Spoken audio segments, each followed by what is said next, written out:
Yo, yo, yo, what's up? What's up? It's your boy Domuto. We're back with another video. Uh Today we're watching Patrick CC. What the fuck this video called? Twitch. It's a Twitch video. Twitch won't exist in 7 years to self-sabotage a live stream empire. Alright, man. Look, I've been keeping up with that Twitch shit a little bit. I watch your Rage videos. It was him and Bruce talking to the Kick owner, and they said they might do a stream on Kick. I don't know if they did that or not yet, so I really don't watch the live streams.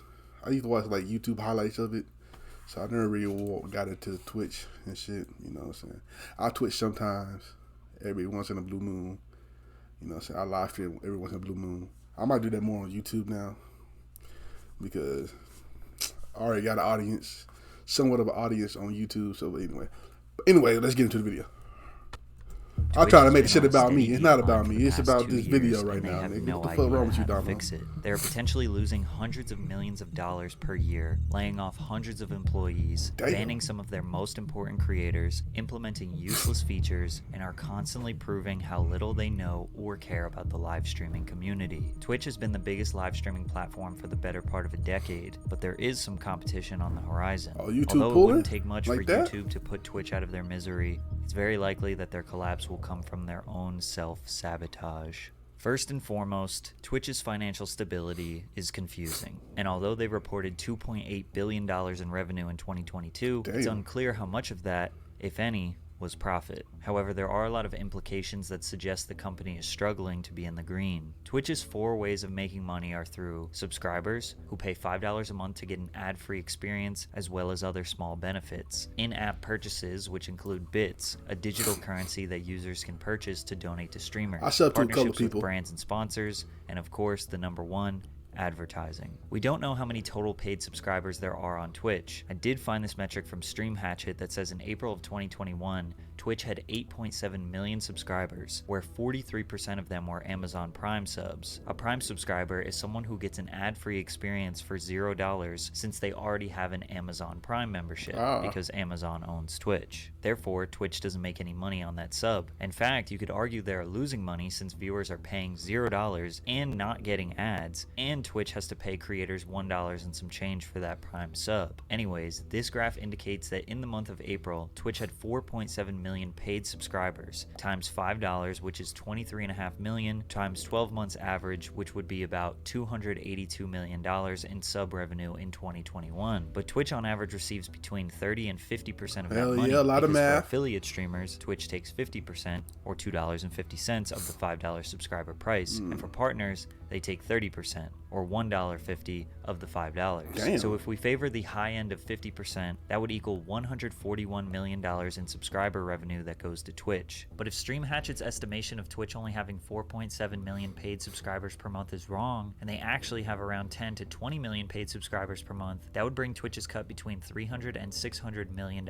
per year. Some people argue that Twitch taking a 50% cut of sub revenue is just an act of greed, because most of their money comes from advertising. Now, $141 to $600 million is nothing to scoff at, but compared to $2.8 billion, I could see why people make the claims. However, it seems like Twitch needs this money to keep their business from failing. According to a blog post in November 2022, where Twitch president Dan Clancy, who is now the CEO, announced that creators who make over $100,000 in sub revenue will no longer get their 70-30 split. It will go down to 50-50, and over time, all creators will split the sub revenue 50-50 with Twitch. Why? Well, because it's too expensive to run Twitch. Delivering high definition, low latency, always available live video to nearly every corner of the world is expensive. Using the published rates from Amazon's Web Services Interactive Video Service, or IVS, which is essentially Twitch video, live video costs for a 100 CCU streamer who streams 200 hours a month are more than $1,000 per month. Now, what they said here is very misleading. If you want to start your own live stream platform, you can pay for Amazon IVS, or basically Twitch's infrastructure. The problem with Dan's statement here is there is simply no way Amazon is charging Twitch the same rate that anyone else would be charged for using IVS. Why wouldn't Amazon do that?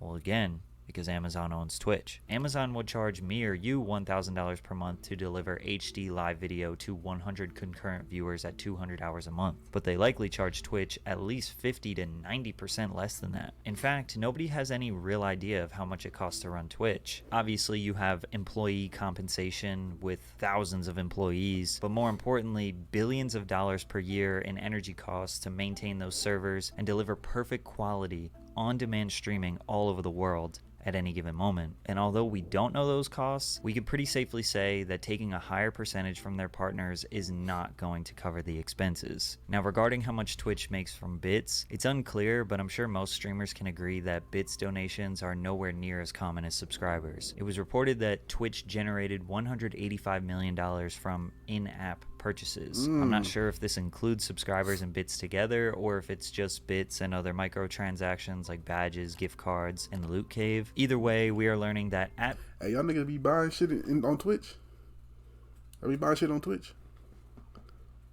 Y'all must really like the best, Twitch is streamer. generating roughly $750 million from subs and in-app purchases, or at worst, but I get it. Support Regardless the of streamer. what the real numbers are, we know that without a doubt, Twitch could never survive on just paid subscribers and in-app purchases, which means that likely the $2+ billion in revenue they generated in 2022, pretty much it comes from advertising and brand partnerships. The problem with this is advertisements are destroying the viewer experience. Creators have a terrible revenue split with Twitch, which has led to a near 10% decrease in average viewership and watch time for the past 2 years. Oh, damn. We all know how annoying ads can be, besides when I do them, because today's video is sponsored by Aura. Heavy CC. To start your 2-week 2022, Twitch announced the rollout of the Ads Incentive Program, where they encourage streamers to run 8 to 10 minutes of ads per hour. Multiple minutes of ads being displayed consecutively will result in viewers either leaving the platform or clicking off to another streamer. Shit. The only problem is every time you click on a new stream, you will get hit with another non-skippable 30-second ad. There is no way to skip the ads. There is no way to escape the ads, and there is no way to rewind the stream and see what you just missed. This has led to a near 10% decrease in hours watched and average viewers from 2021 to 2022. Both of those metrics are also down in 2023 by 5%. Simply put, there are too many ads on Twitch, but that's a good thing for the company, right? Well, not exactly. Twitch does not have an immense amount of data on who their viewers are, because there isn't a whole lot to do on the platform to track it. Think about YouTube, TikTok, and Instagram. In just a few minutes, you will be exposed to a large variety of different niches, and you are actively pressing the like button or stopping to engage with the content. The amount of specific information you give about yourself without realizing is just data that gets organized and used to sell targeted ads to you. Because of my Instagram habits, the app knows that I like men's streetwear and accessories, skateboarding, modern big furniture, booty bitches for rap me. music, and golf, so they can send me ads related to those things. All Twitch knows about me is that I watch I'm Dante a lot, and that he's my favorite streamer. So they could maybe guess what I might be interested in based on what they think I'm Dante's viewers like. And because of this, most advertisers don't feel comfortable using Twitch because they don't know if they are truly selling to their target audience. Are you drinking water? When you advertise on YouTube, a brand like Pampers can target as specific as 28-year-old married women that live in the eastern United States and are pregnant or just had their first child. And YouTube can run ads so that mostly viewers who fit in that category will see those ads. If Pampers went to Twitch with that target audience in mind, they would simply not know where to run the ads. The only thing that Twitch knows is that their audience is mostly men ages 13 to 35 who like video games. This eliminates a huge chunk of potential revenue because only a small amount of brands want to advertise to that audience. Energy drink brands, unhealthy snack brands, car brands, and other men's lifestyle brands love advertising on Twitch, which leads to interesting sponsorships like QT Cinderella baking a cake on a live stream, but with a Manscaped partnership that says "We save balls" on the screen. To make things worse for advertisers, every deal has to be a long conversation with the ad sales team at Twitch, back and forth emails, phone calls, contracts, a process that takes forever. But any brand or individual can simply go to YouTube, click start advertising, and run a campaign without ever talking to anyone. Twitch will never be a real competitor if they don't figure out a way to get more reliable data on their users and create a programmatic ad system so brands can sell to their audience without relying on communication with a Twitch employee. And because of their inability to produce substantial revenue, they hired internal leadership who would shift the focus away from creators and towards driving profits. The senior vice president of global creators, Constance Knight, created a new initiative: cut costs, cut costs, cut costs. Every decision over the course of her tenure was fully based on how it was going to increase company profits, which isn't necessarily her position since she is the head of global creators. Therefore, the needs of creators were constantly being ignored. In one specific example, Knight said that burnout was not a valid reason for creators to not meet contractual obligations. If you don't know, most of Twitch's top creators have contracts directly with the platform where they're being paid essentially a salary or hourly rate to stream exclusively on the platform. These contracts require them to stream anywhere from 70 to 100 hours per month, which is roughly 3 hours per day or 4 hours per day if you want the weekends off. But the VP was not letting creators use burnout, or basically them being unmotivated to stream, as a valid excuse to not meet their monthly stream requirements, which led to Twitch employees feeling like the company was losing its way. 12 Twitch employees had gone to HR or logged complaints with their superiors overnight. 5 had left the company citing Knight as a reason. Now, some of you watching could never be convinced that sitting at a computer and playing video games could become a stressful or an annoying job in any way, shape, or form. But at the end of the day, it still is a job, and anyone can burn out from any job that they do every single day for years. Another previous Twitch employee took to YouTube to state how they feel about the company. Twitch doesn't care about creators. Twitch cares about looking like they care about creators. Everything Twitch has done for the last 4 years has been with the goal of feeling like they understand and care.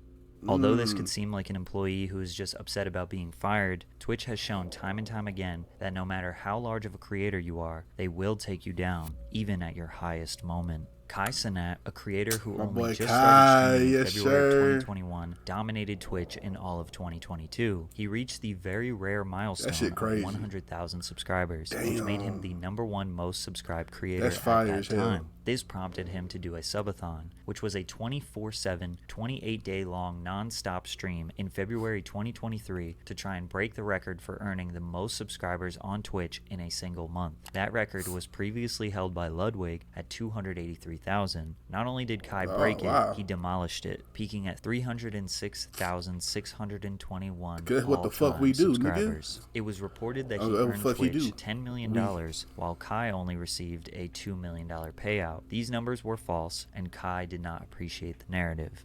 Twitch made $15 to $20 million on Kai Cenat, and Kai only brought about $2 million back to the.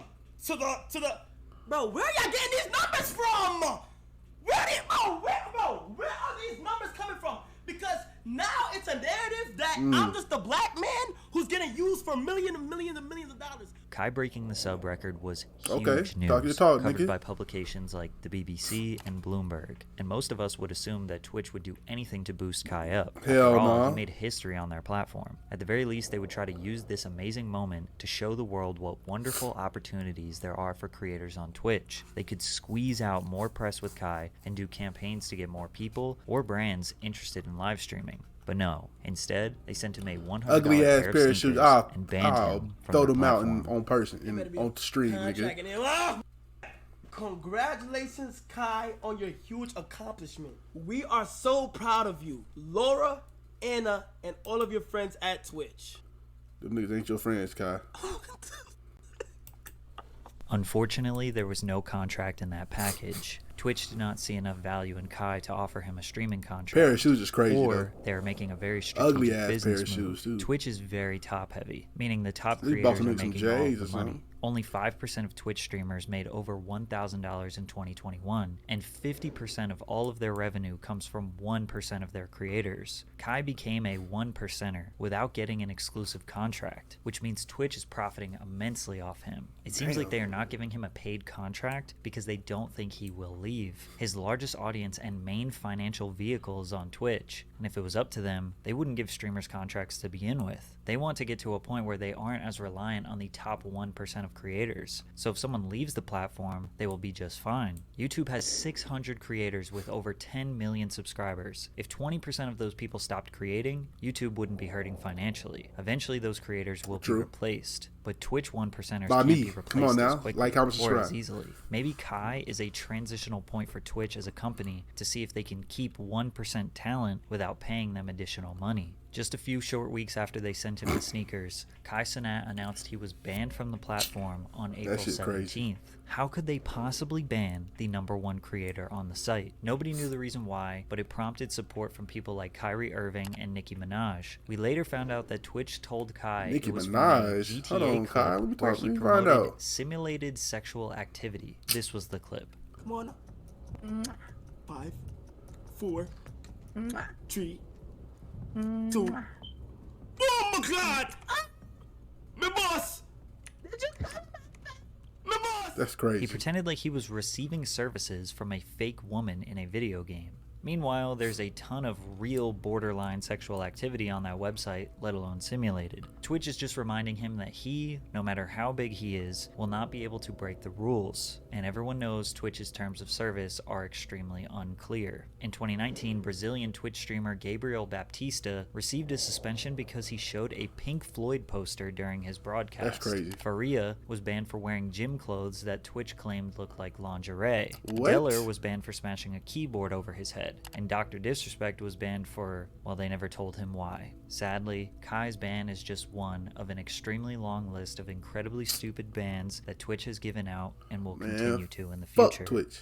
So with Twitch continuously making the wrong decisions when it comes to profits, employees, and creators, is competition a real threat to their company? Recently, the live streaming platform Kick has made some noise after their $30 million plus deal where they exclusively acquired Aiden Ross. Kick works and looks exactly almost like Twitch. The main difference is that they have a much more lenient terms of service. Streamers can gamble, say and do just about anything they want without getting banned, and the biggest thing is that they are offering creators a 95% cut of their subscriber revenue. 95. Jared FPS, a Kick streamer, highlighted his Kick earnings at $3,800 for 800 subscribers, which would be about $2,000 on Twitch. However, I don't think this is going to be enough to really compete with Twitch. Think about all of the problems I highlighted in this video. Kick is going to have to deal with all of those same problems, but more importantly with advertisers, they will be targeting the same niche as Twitch, but with less censorship and more risque content. Advertisers will feel even less comfortable than they already do with Twitch. True. But the biggest problem is Kick is built on Amazon IVS. Remember when Twitch said it was too expensive to run Twitch on IVS? Well, Kick uses the same infrastructure. The difference is Kick is likely paying at least 20 to 50% more than Twitch is to keep their business operating. So in a way,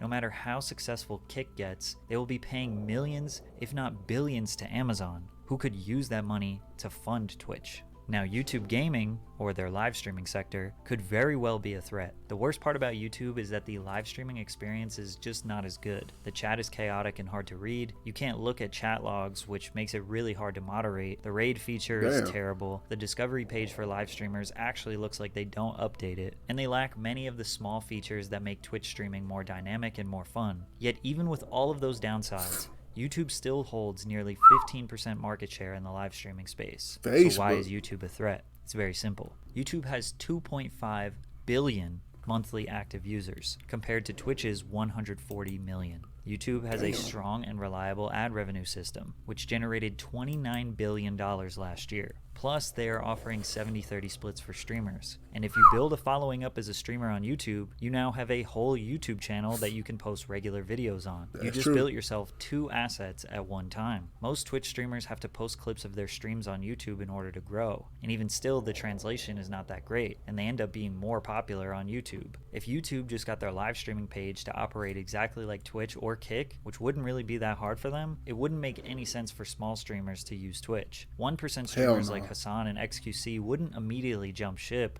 or maybe never because they already have a huge following. At the same time, everybody has a price. Nobody thought Ludwig would switch platforms, but he did. So why hasn't YouTube tried to take over? Especially since I claim it'll be so easy for them. Maybe they just don't see live streaming as a worthwhile business investment. Think about everything I mentioned in this video. All the hurdles, all the expenses, all the bans, moderation, discoverability issues, creator contracts, advertiser uncertainty. Maybe YouTube thinks that live streaming will never be as profitable as video on demand, film, sports entertainment, and music streaming. Maybe live streaming will always be considered a niche subgenre of the entertainment industry. Until YouTube sees a bar packed full of people paying a $10 cover to watch Hassan debate Aiden Ross or Kai Cenat and 21 Savage react to Drake memes, they probably won't even bother. So what should Twitch do? Well, they definitely need to figure out a middle ground with ads. They need advertisers to pay the bills, and we as viewers understand that. Maybe a feature could be implemented that allows viewers to skip an ad or two just in case they pop up at a crucial time in the stream. Maybe even a feature that allows viewers to watch ads for a reward, or uninterrupted ad time when there's some downtime in somebody's stream. Hold on, Patrick. They need to hire you, Pat. Will allow you to watch an ad for a reward. Or you could exchange personal survey information for less ads. It's invasive, but hey, they're going to try to do that anyway. And after they improve their ad system, just keep the 70-30 revenue split with all creators, big or small. Most platforms provide a better split than that, so that's the least they can do. Also, more clarity and consistency when it comes to streamer bans seems like a very fair ask. Just tell people why they were banned in detail. Timestamp it, provide a clip. Every single time someone is banned, it should be the same process. Most importantly, they need to improve discoverability for small/medium-sized creators. Twitch streamers relying on YouTube or TikTok to gain a following is absolutely ludicrous. Twitch is way too reliant on the 1%ers, and they're way too reliant on other platforms. They definitely are. Ultimately, I want to see Twitch win. And the streaming community wants to see them win as well. I think live streamers are incredibly underrated in terms of their entertainment value and ability to hold an audience for hours on end. But if they don't make these critical improvements, and YouTube just decides to invest $1 billion into making YouTube gaming a fierce competitor, I think Twitch could be on the verge of going out of business 5 to 10 years down the line. You hear that, Twitch? Pack your fucking shit up, nigga. Yeah, it's time for a real... Hey, I'm not streaming on Twitch. No, I was playing. Wherever